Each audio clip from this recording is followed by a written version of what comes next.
quand on rationne l'offre ou quand on privatise l'offre, parce que c'est de ça dont il s'agit, on peut au fond pratiquer les prix qu'on souhaite. Vous avez eu des Paris-Casablanca 1000 euros.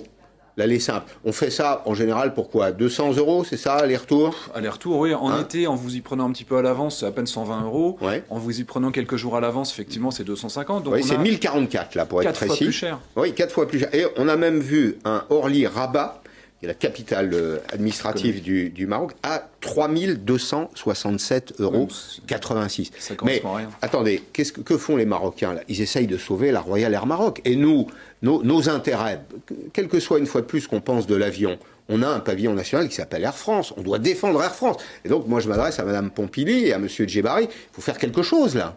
Ah bah, il faudrait faire quelque chose. Il faudrait mettre des pressions diplomatiques de la même manière qu'on le fait sur la Chine. Allez, 50-50 Chine-France, 50-50 entre la RAM et Air France. Ce serait logique. Bien sûr. Aujourd'hui, est-ce qu'on a envie de se mettre sur une bataille diplomatique avec le Maroc? Je sais pas. Est-ce qu'on les laisse faire? Est-ce qu'il y a des accords dont on ne connaît pas la valeur derrière qui nous disent bah, finalement Royal Air Maroc est encore plus mal barré qu'Air France et donc il faut les sauver à tout prix? Ouais. Aujourd'hui, on n'a pas de réponse et on ne comprend pas pourquoi il y a cette inaction envers le Maroc. Mais c'est un impôt caché.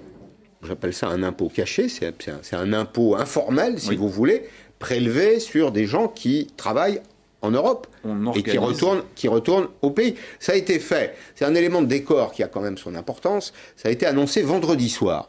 Vendredi soir, qu'est-ce que c'est? C'est le début d'un très long week-end.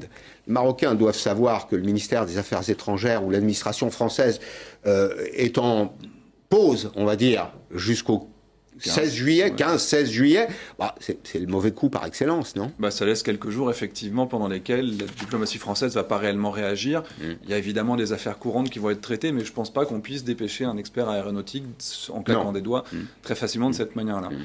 Aujourd'hui, il n'y a absolument rien à faire à part pleurer ou attendre. Et ce rationnement